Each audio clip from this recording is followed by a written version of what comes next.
Hey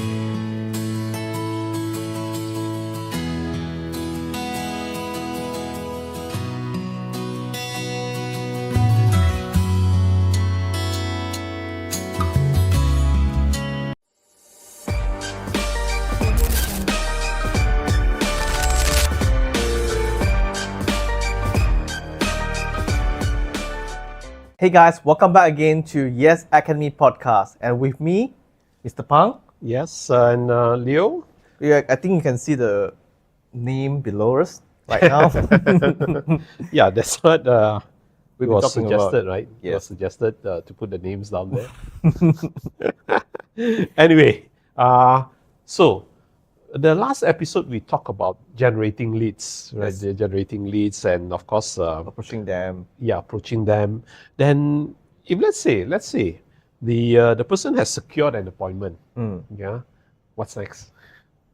I believe the first thing they have to do is to be prepared, like really prepared. Because you can't just go into an appointment without doing your necessary homework and whatnot. You have to know who are you seeing and what is your objective.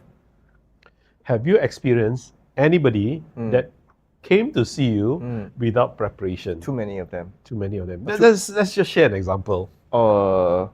Okay, coming to appointment.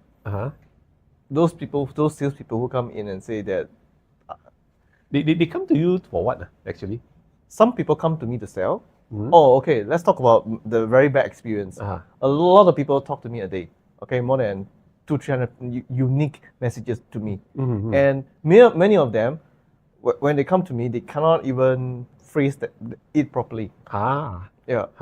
And I have to use a lot of energy, a lot of focus to ask questions until I clarify, until I know, oh, okay, you find me because of A, B, and C, and you want my attention and to solve this problem. So they have basically not done their homework lah. Always. Yeah. And one of the things that I hate the most, is they ask me questions like, hi, how are you? Especially in messages. And I find it very offensive to me, because I feel that we know each other. Get your questions asked. What do you expect? Yes, I'm fine. So what's your question? What do you want? What do you want? Yes. Yeah. So I think context also matters, because you can't approach your prospect like that, of course. You can't just say, hey, I want to sell this. doesn't work.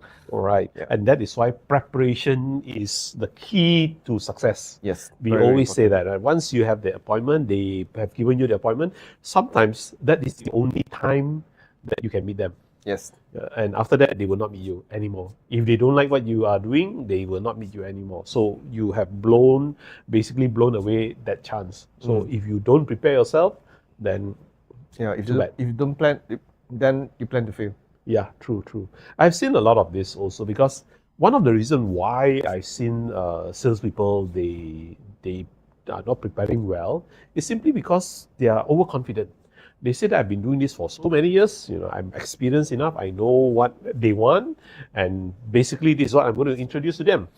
And because they don't do their homework, they can't identify their needs, and the moment they start speaking, I'm not interested.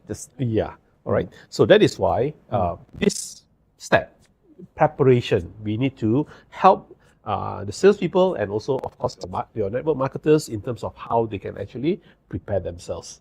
I think this is a very interesting topic, I would say, because before we get to see a person, I think the first thing we need to know is the characteristic. Back to the same thing, characteristic. Yeah. We need to understand that let's say, for example, this is per mother or a father. How many, if they have children, especially in the health industry, we will need to know questions like that. True. Yeah, and how old is the person? Is this the person obese or slim? Is not like anorexia, can't eat. Yeah. Yes. And then let's say male, usually you ask male pattern hair loss, something like that. All these are crucial to us to know what we can. True. And that is why prepare well, right? Prepare well, and practically half the battle is won. The other half is meeting the prospect and telling them what you want to say. And also one of the things that, especially in network marketers, when we do, right, is to also prepare the marketing materials, I would say. Yes, correct. So that is one of the first thing that they need to do, marketing materials. In your case, right, what kind of marketing materials do they have? We actually have slides, okay, brochures, samples. Is it e-brochure or? We have both, definitely. both. Yeah. But because most of the time, if you give them brochures, they will just they'll throw away. Yeah. So you need both, to be fair. And sometimes, printing is also a cost as well. You can't print everything. Cannot, definitely. Yeah. So you have to prepare enough things that really go straight to the point, something that will interest people. Yeah. Whether it's online or offline, you need that as well, because sometimes when you talk to people online, when you reply slower, the person is not interested and they don't want to listen to you anymore. Yeah. And so that is why marketing materials are very important, because then you have to prepare those marketing materials, whether it's brochure or e-brochure. Do you have videos? Oh, plenty of them. Yeah. And it cannot be too long as well, because if it's too long, people just start to... Attention span will not be there. Yes. Yeah. Okay, that will be the first one in terms of the marketing materials. The second part is in terms of framing your mind. Okay, framing your mind in the sense that when you go in, before you even go in, what is your objective of that visit? You need to tell yourself, why are you going for this visit? And a lot of salespeople, some of the I've encountered, they go in, I just don't know, see what they want. Yeah, usually these kind of salespeople don't usually win, because before we actually approach some people, I would say, if you're serious about someone. So what we do is actually we have prepare a few scenarios, like if A then B, if B then C. You have to prepare like a few scenarios. Correct. If not prepared and you don't have like a solution for all kinds of circumstances, most likely True. the pitch will not be that good. Definitely. So that is why you must have an objective why you go there. All right. And if you don't set clearly your objective, for example, some people say that I just go there and see what they actually need. And this is like, okay. Then what preparation do you make? This is when you get approached. That's fine. Let's hear what he want to say. Yeah. But if you want to be intentional, like for example, I'm going to see this person. My objective is to, let's just say, make them join Yes Global. So I have to make sure that before I go, profiling them, then know their possible interest. Yes, correct. Yeah. Yes, you got the word correct. Profiling them, right? Because you need to understand a lot of things about them. What they likes, what they dislikes, the things that they do, things that they don't like to do. So these are the things that we need to profile. That's preparation. And setting objectives also. Now, although you have set your objective, do you think the other side will not have an objective? Oh, most of the time, they always have their own activities. But sometimes you may go to a big appointment to see them, to sell them something, but trust me, sometimes they will also counter sell you. Correct. So that is why you see that, right? Instead of you only thinking about your objective, you set up your objective, but you must also know the other side. What are the objectives? Why do you want to see you? There is a reason why they want to see you. Possible that I have not seen you for so many years, or possible that I have something else to sell to you. Yeah. Or maybe you are handsome or pretty. Possible, right? Possible. There is a tendency, there is a chance to go into a relationship. Well, we don't know. So basically, both sides have an objective, right? You have an objective, you set the objective, and the other side will also have an objective. But you must know what is the objective of the other side. So that will, why this person immediately want to see me? There must be a reason, right? I've been asking this person out for so many times, and this person don't want to see me, but suddenly the person wants to see me. Oh. Yeah, it'll be interesting to find out. Yeah, right. So that is where this is also part of the preparation, right? So please remember, in terms of your objective, and in terms of the objective, and of course in terms of profiling the person you are meeting also. Yeah, but I think by identifying the right profile for them, we can do the right preparation work. Yes. In fact, there are 3 other questions that they need to answer. Instead of, on top of the 3 that we have talked about, profiling, your objective, their objective. There are three other questions that they need to answer when it comes to preparation. What kind of questions are we talking about? This is what we are going to cover after we are back from the break. Guys, see you guys later.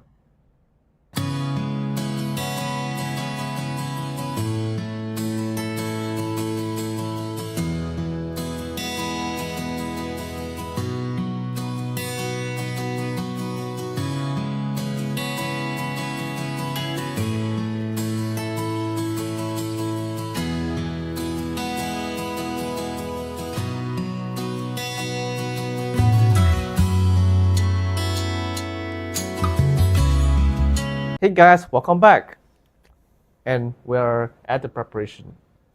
Yes, correct. Just now we talked about what are the things that they need to do to prepare themselves, right? We talked about marketing materials. Yes, definitely they must have a marketing material. And of course, the three questions, right?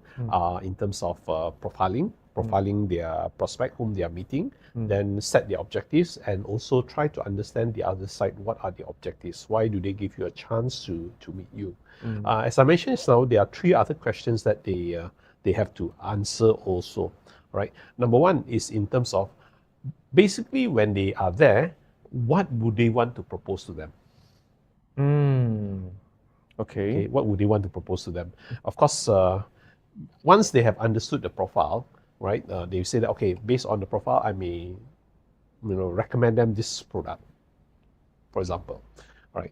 And that is where they may prepare in terms of that product. But of course, there could be a change also, where they will say that, no, I'm not interested in this product. I'm interested in the other product.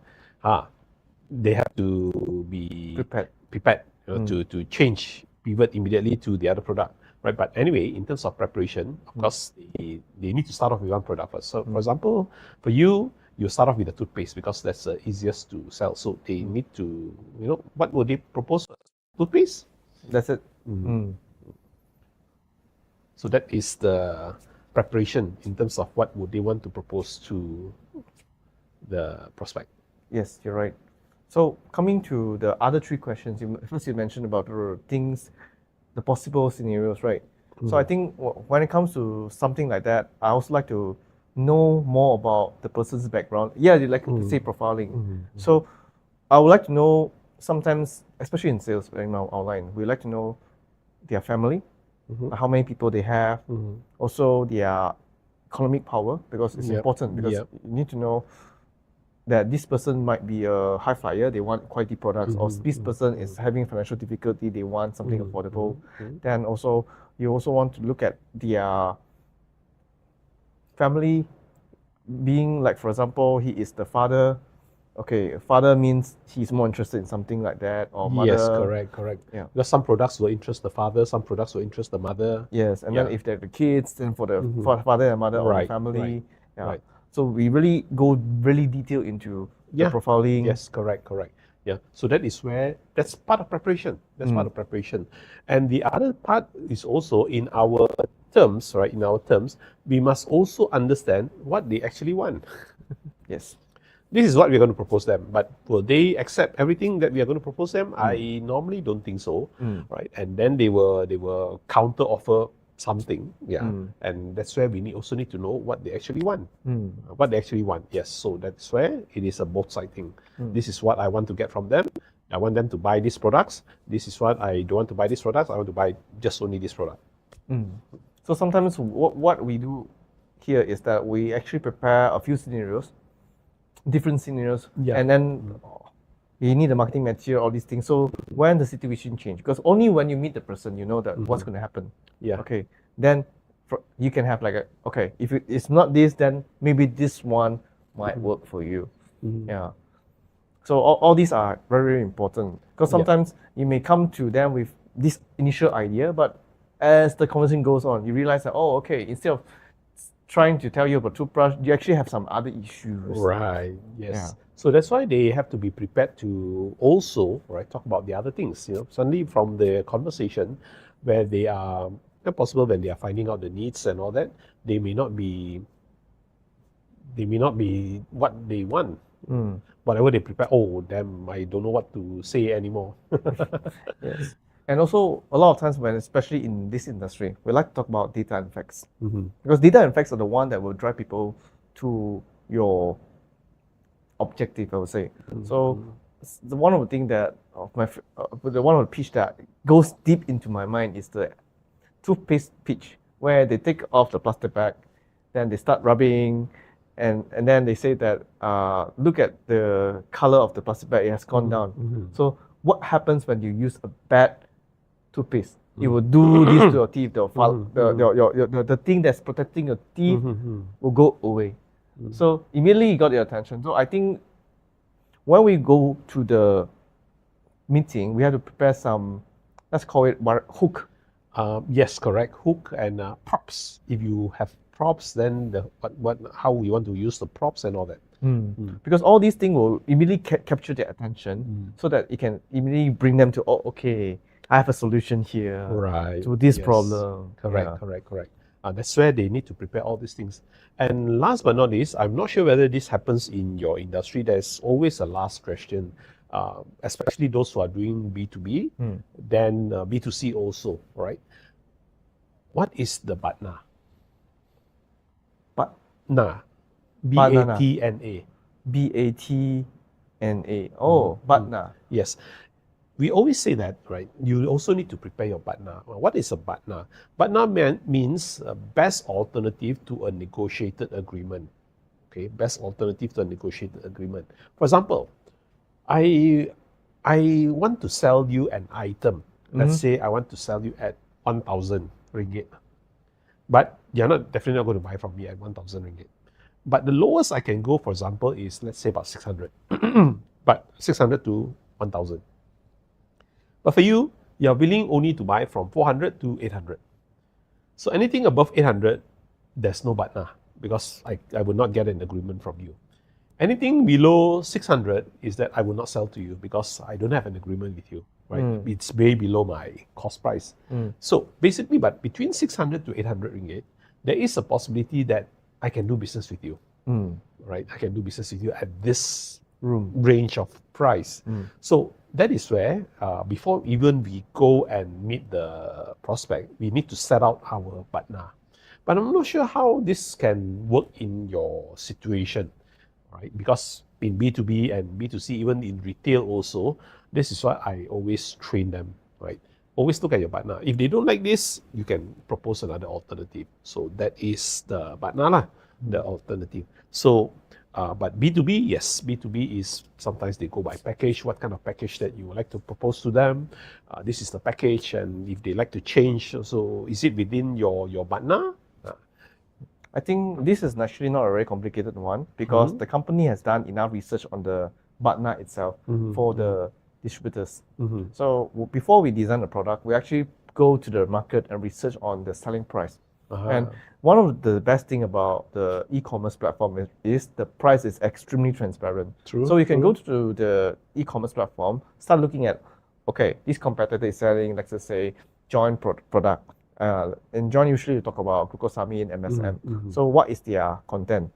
How much are they selling? What are they serving? So if you are matching the price very similar to what they are selling in the market, so basically the BATNA thing will be very easy. Because when you go to the market, very simple, it's called brand conversion. Rather than trying to, because a lot of times, a lot of products are being priced too high. And that's where you have to take a lot of convincing work, a lot of preparation work to tell them that, look, the product out there is dangerous because they are doing junk inside, but ours is different, blah, blah, blah. Yeah. Price actually is one part of BATNA. It's not only about price. Price is just an example. The other example possibly could be in terms of payment term, all right? Possibly could be in terms of delivery. Those are also part of the package when it comes to BATNA. So more or less is to identify what is their expectations and which in terms of how you can actually get an agreement. Because when it comes to closing, you need to make sure that you are somewhere along the BATNA. And this is where you need to check whether you you have the BATNA within that BATNA or not, or it's out of your BATNA. If it's out of your BATNA, then better don't do the business. Because no point, you are not going to make any money. Or it's going to be even worse than for you. So that's why setting up the partner is important. So this is actually similar to before we go to the meeting, we have to identify that who am I, what kind of person I am, what kind of competitive advantage I have, what is the possible thing that I have that will close that person, you would say. Yeah, something similar. So basically, that's why I because I'm not very familiar when it comes to partner in your industry, but in B2B and B2C, the rest of the B2B, B2C, yes, they do have partner. So we actually help them to work out the partner first before they even go and talk to their prospect. I see. So these are the preparations that has to be made, the questions that they need to answer before they actually approach and meet up with the prospect. I see. So I think we basically covered the whole preparation work before we go to the meeting. Correct. Yeah, I think through this thing we learn a lot about, especially if you don't plan, you plan to fail. Yeah. So through this preparation work, I believe this episode actually teaches everyone that before we go to setting up an appointment, a meeting, we need to know more about the person, the backgrounds. Okay. Know that the possible partner, like you mentioned, correct. Possible rejection. You have to prepare the alternatives before that, and I think with this we'll increase our closing chance by. Yes, correct. Definitely, because at the end of the day, why we do all this is because we want to have a better chance in closing. That's true. So I think we're going to talk about pitching next episode, right? No, we're going to talk about chit chat and addressing concern first, addressing the needs, understand the needs first before we go into pitching. I see. Okay. But don't worry, pitching, we will cover that also. All right. So guys, if you like this episode, please remember to press the like and share button. Share with your friends, okay? And if you have any questions, and if anything that you really want us to address, okay, remember to type in the comment box and we will get back to you right away. So see you guys again in the next episode. See you.